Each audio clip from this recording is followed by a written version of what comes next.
ఇక్జిమా తిరిగి మళ్లించదగనదైతే మరెందుకు ఎక్కువ మంది డాక్టర్లు దీని గురించి మాట్లాడటం లేదు. ఈ వీడియో ఇక్జిమా సంరక్షణ కోలుకోవడాన్ని అపోహలను ఖండించడంపైనే ఉంది. ఇక్జిమా రోగులు తమ లక్షణాలను శాశ్వతంగా తిరిగి మళ్లించుకోవడానికి అవసరమైన సహాయం ఎందుకు పొందలేరు అనే టాప్ 4 కారణాలు.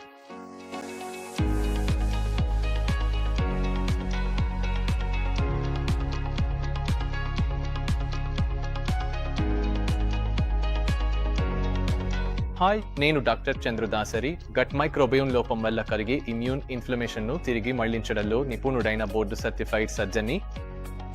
గత 13 సంవత్సరాలలో శాశ్వతంగా ఇన్ఫ్లమేషన్ను తొలగించుకున్న వేలాది మంది రోగులు మరియు క్లయింట్ల విజయ కథలను నేను చూశాను. ప్రపంచవ్యాప్తంగా ప్రతి టైమ్ జోన్లో ఉన్నవారు మా కోచింగ్ ప్రోగ్రాం మరియు క్లినిక్ నుండి వచ్చిన జ్ఞానం మరియు ప్రోటోకాల్లను ఉపయోగించి అద్భుతమైన ఫలితాలను సాధించి ఇక్జిమా ఇన్ఫ్లమేషన్ను శాశ్వతంగా తిరిగి మళ్లించుకున్నారు. ఈ వీడియోలో ఇక్జిమా గురించి చర్చల్లో తరచూ మిస్ అయ్యే చాలా ముఖ్యమైన సమాచారం లోతుగా చెప్పబోతున్నాం. ఈ జ్ఞానం ఎందుకు విస్తృతంగా తెలియదు అనే టాప్ 4 కారణాలను కూడా మనం పరిశీలించబోతున్నాం. మీరు ఇప్పటికీ చేయకపోతే eclinic.com వెబ్సైట్ను చూడండి. అక్కడ మీకు ప్రారంభించడానికి సహాయపడే ఉచిత వనరులు ఉన్నాయి. అదనంగా మీరు నాతో డిస్కవరీ కాల్కు రిక్వెస్ట్ చేయవచ్చు. నేను మీకు ప్రారంభించడంలో సహాయపడతాను. డాక్టర్లు జన్యుపరమైన కారణాలనే నిందిస్తున్నారు. ఇది నేనే నాలెడ్జ్ గ్యాప్ అని పిలుస్తాను. ఇక్జిమా వంటి ఆటో ఇమ్యూన్ వ్యాధుల్లో ఇన్ఫ్లమేషన్కు గట్ మైక్రోబయోమ్ లోపం ప్రధాన కారణమని చూపించే అనేక అధ్యయనాలు ఉన్నాయి. ఇక్కడ 2022లో జరిగిన ఒక అధ్యయనం ఉంది. ఇది గట్ స్టీమ్ యాక్సెస్ను పరిశీలిస్తూ గట్ మైక్రోబయోమ్ అసమతుల్యతలు ఇక్జిమాకు ఎలా కారణమవుతాయో విశ్లేషిస్తోంది. ఇంకా ఇది 2021లో జరిగిన మరో అధ్యయనం. ఇది ఇక్జిమాలో గట్ మైక్రోబయోమ్ పాత్రను మరియు ప్రోబయోటిక్స్ ఎలా గట్ ఆరోగ్యం, ఇమ్యూన్ బ్యాలెన్స్ మరియు స్కిన్ బ్యారియర్ ఫంక్షన్ను మెరుగుపరచడంలో సహాయపడతాయో హైలైట్ చేస్తోంది.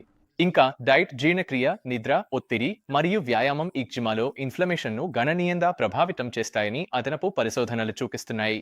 ఇక్కడ 2024లో జరిగిన ఒక అధ్యయనం ఇక్జిమా రోగుల్లో ఆహార సంబంధిత జోక్యాల ప్రభావాలను అంచనా వేస్తోంది. 2022లో జరిగిన ఒక అధ్యయనం వ్యాయామం, రిలాక్సేషన్ టెక్నిక్స్, ఆహార మార్పులు జీవనశైలి ప్రవర్తనలు ఇక్జిమా లక్షణాలను నియంత్రించడంలో ఎలా సహాయపడతాయో చూస్తోంది. కానీ చాలామంది డాక్టర్లు ఇక్జిమాలో కారణంగా జన్యువులను ఫోకస్ చేస్తున్నారు.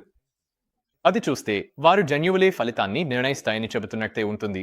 కానీ అసలు విషయం ఏమిటంటే చాలామంది ఇక్జిమా ఉన్నవారికి వారి లక్షణాలు కనిపించకముందే అదే జన్యువులు ఉండేవి. అయితే నిజంగా జరుగుతోంది ఏమిటి? నిజం ఏమిటంటే జన్యువులు ఒక పాత్ర పోషించవచ్చు, కానీ మీ పేగులో ఉన్న బ్యాక్టీరియా జెనోమిక్స్, అంటే ఆ బ్యాక్టీరియాల DNA ఇంకా ఎక్కువ ప్రభావాన్ని చూపుతుంది. ఈ విషయాన్ని నేను మా మెంబర్షిప్ కోర్సులో నా క్లయింట్లతో చర్చిస్తాను. ఇదిగో చిన్న ప్రివ్యూ. మనుషులలో డజన్ల కొద్దీ జన్యువులు ఉన్నా నేను చెప్పినట్టు ఈ జన్యువులు మీరు ఎలా ప్రవర్తిస్తారు, ట్రిగ్గర్లకు ఎలా స్పందిస్తారు అనే దానిపై ఆధారపడి ఆన్ లేదా ఆఫ్ అవుతాయి. అయితే ఈ పర్యావరణ ట్రిగ్గర్లు ఏమిటి? ఈ పర్యావరణ ట్రిగ్గర్లు అంటే ఆహారం, జీర్ణక్రియ, నిద్ర, ఒత్తిడి, వ్యాయామం. ఇవే పెద్ద 5. చాలా మంది డాక్టర్ల నుంచి మనం తరచూ వినే కథ ఏమిటంటే జన్యువుల వల్ల వాపు వస్తుంది. కానీ ఆ కథలో నేను ఇంకొంత చెప్పాలి. శరీరంలోని ప్రతి కణంలోనూ DNA ఉన్న న్యూక్లియస్ ఉంటుంది. ఈ DNA శరీరంలో వాపు సహా వివిధ విధుల కోసం అవసరమైన రెసిపీ బుక్ను అందిస్తుంది. అంటే జన్యువులు ఒక రకంగా రెసిపీ బుక్ లాంటివి. మీరు ఈ రెసిపీ బుక్ను ఉదాహరణకు ఒక బేకరీకి తీసుకెళ్తే వారు స్కోన్స్ తయారు చేస్తారు. మీరు అదే రెసిపీ బుక్ను ఒక కేఫేకు తీసుకెళ్తే వారు సూప్ తయారు చేయవచ్చు. అంటే అదే రెసిపీ బుక్ శరీరంలోని వేర్వేరు భాగాల్లో వేర్వేరు పనులకు సూచనలు ఇస్తుంది. అందువల్ల బాహ్య ప్రభావాలు ప్రతి కణంలో ఏ జన్యు రెసిపీలు ఉపయోగించబడుతున్నాయో చాలా ఎక్కువగా ప్రభావితం చేస్తాయి. ఇది 2 చాలా ముఖ్యమైన విషయాలకు దారితీస్తుంది. ఒకటి, మీకు ఒక జన్యువు ఉందని మాత్రమే అది ఎప్పుడూ ఆన్లో ఉంటుందని అర్థం కాదు. నిజానికి సరైన సమయం వచ్చే వరకు అది ఆఫ్లోనే ఉండొచ్చు. రెండవది, శరీరంలోని ప్రతి కణం ప్రతి జన్యువును ఉపయోగించదు. ఇక్కడ ముఖ్యమైన విషయం ఏమిటంటే మీకు మంచి జన్యువులు లేదా చెడు జన్యువులు ఉన్నాయా, అవి వాపును కలిగిస్తాయా అన్నదానికంటే అవి ఎప్పుడూ ఆన్లో ఉండవు. మీరు వాటిని నియంత్రించగల సామర్థ్యం మీకు ఉంది. కానీ మీరు నేర్చుకోవాల్సింది ఎలా అనేది అదే చాలామంది డాక్టర్లు తెలియజేయడంలో విఫలమవుతారు. వాళ్ళు మీకు ఎలా చేయాలో చెప్పరు. వాళ్ళు జన్యువులను నిందించి మందులు సూచించడంలో చాలా త్వరగా ఉంటారు, కానీ ఒక క్షణం కూడా ఆలోచించరు ఒక జన్యువు ఆన్ లేదా ఆఫ్లో ఉండేలా నియంత్రించడానికి మార్గం ఉండొచ్చని. ఇదే విషయాన్ని ఈ కోర్సులో మేము మీకు నేర్పించబోతున్నాం. సరే, ఇప్పటివరకు మనం మానవ జన్యువుల గురించి మాట్లాడుతున్నాం. అవి ఆన్ లేదా ఆఫ్ చేయవచ్చు అని చెప్పడం మంచిదే. కానీ గుర్తుంచుకోండి, మన శరీరం కూడా బిలియన్ల సంఖ్యలో సూక్ష్మజీవులకు ఆతిథ్యం ఇస్తుంది. ఈ సూక్ష్మజీవులు తమదైన DNA సెట్లను కలిగి ఉంటాయి. ఇవి ప్రోద్ధలక పదార్థాలను, ఇన్ఫ్లమేటరీ మెటబోలైట్స్ ఉత్పత్తి చేయగలవు. ఈ సూక్ష్మజీవుల్లో కొంతమంది మనకు సహాయపడతారు, మరికొంతమంది హాని చేస్తారు. సరైన సమతుల్యతను సాధించడమే మన లక్ష్యం. నమ్మండి లేదా నమ్మకండి, మన శరీరంలోని మొత్తం జన్యువులను కలిపితే కేవలం 1% మాత్రమే నిజంగా మానవ జన్యువులు.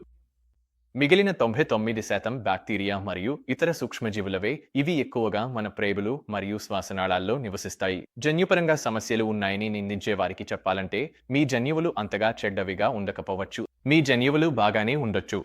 మీకు కేవలం బ్యాక్టీరియా అసమతుల్యత ఉండొచ్చు. అదే పెద్ద సమస్యకు కారణమవుతోంది. మళ్ళీ ఇది కూడా చాలామంది డాక్టర్లు మాట్లాడని విషయం. ఇక్కడ మంచి మరియు చెడు బ్యాక్టీరియా నిష్పత్తి ఎప్పటికప్పుడు మారుతూ ఉంటుంది. అందుకే నేను మీకు కొన్ని ఉదాహరణలు ఇస్తాను. మనం దీన్ని డిప్రెషన్లో చూసాం. అదే విధంగా ఒబకాయంలో కూడా చూసాం. ఇది ఐడిఎస్ ఇరిటబుల్ బవెల్ సిండ్రోమ్ లో కూడా కనిపించింది. ఇది ఇన్ఫ్లమేటరీ బవెల్ డిసీజ్, అలాగే lupus, rheumatoid, MS, psoriasis, eczema మరియు దీర్ఘకాలిక అలర్జీలు వంటి ఇతర ఆటోఇమ్యూన్ పరిస్థితుల్లో కూడా కనిపించింది. ఈ ప్రతి పరిస్థితిలోనూ చెడు బ్యాక్టీరియా ముఖ్యమైన పాత్ర పోషిస్తుంది. కాబట్టి మీరు వాటిని తొలగించి మంచి బ్యాక్టీరియాతో భర్తీ చేయాలి. ఎగ్జిమా విషయంలో ఇన్ఫ్లమేషన్కు మూల కారణాలను పరిష్కరించడం పూర్తిగా అవసరం. అందుకే నేను దీన్ని సులభంగా చెబుతాను. డాక్టర్లు మైక్రోబియోమ్ను సరిచేయరు.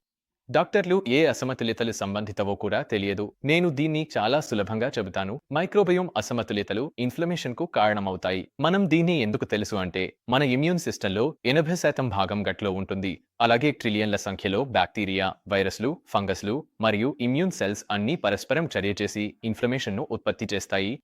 కానీ ఇక్కడే సమస్య ఉంది. డాక్టర్లు మైక్రోబియోమ్ను సరిచేయరు.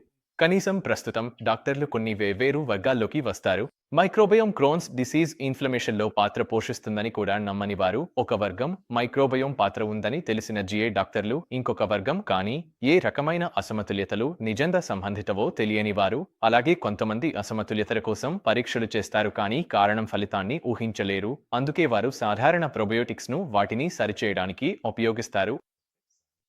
మరియు నా వంటి వారు కూడా ఉన్నారు. వారు బ్యాక్టీరియా యొక్క వ్యక్తిగత ఉపజాతుల ప్లాస్మిడ్ స్థాయి DNA లక్షణాలు మరియు ఫీనోటైపిక్ ప్రతిస్పందనలను అధ్యయనం చేసి నిజంగా క్రోన్స్ డిసీజ్ ఇన్ఫ్లమేషన్ను ప్రభావితం చేసే వాటిని జాగ్రత్తగా ఎంచుకున్నారు.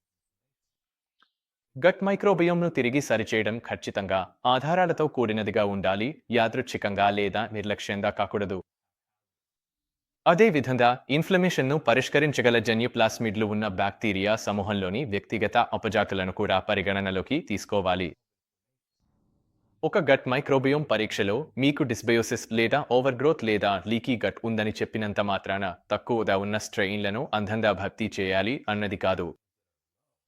నిజానికి ఆ వ్యూహం ఎప్పుడూ పనిచేయదు. అందుకే నాకు ఎప్పుడూ ప్రజలు ఫోన్ చేసి ఈ అసమతుల్యతలను సరైన విధంగా ఎలా సరిచేయాలో అడుగుతుంటారు.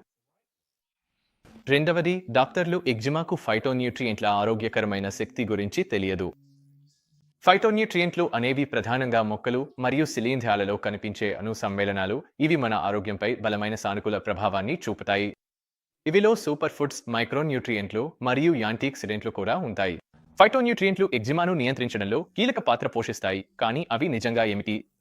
అవి అంత ముఖ్యమైనవి ఎందుకు? మేము మా క్లయింట్ల కోసం ఫైటోన్యూట్రియంట్ సమృద్ధమైన ఆహారాన్ని రూపొందించేటప్పుడు వారి ప్రత్యేక పోషక అవసరాలను మాత్రమే కాకుండా హెర్బల్ మెడిసిన్లు లేదా సప్లిమెంట్ల ప్రభావానికి లోనయ్యే ఇతర వైద్య పరిస్థితులను కూడా ఎప్పుడూ పరిగణలోకి తీసుకుంటాము. ఏదైనా ఆన్లైన్లో ట్రెండ్ అవుతుందంటే అది ప్రభావవంతంగా ఉంటుంది లేదా వాడటానికి సురక్షితమని అర్థం కాదు. అప్రభావవంతమైన సప్లిమెంట్లపై ఆధారపడటాన్ని తగ్గించడమే మా లక్ష్యం. బదులుగా సూపర్ ఫుడ్స్ మరియు అవసరమైన పోషకాలను ఆహారం ద్వారా పొందడాన్ని ప్రోత్సహిస్తాము.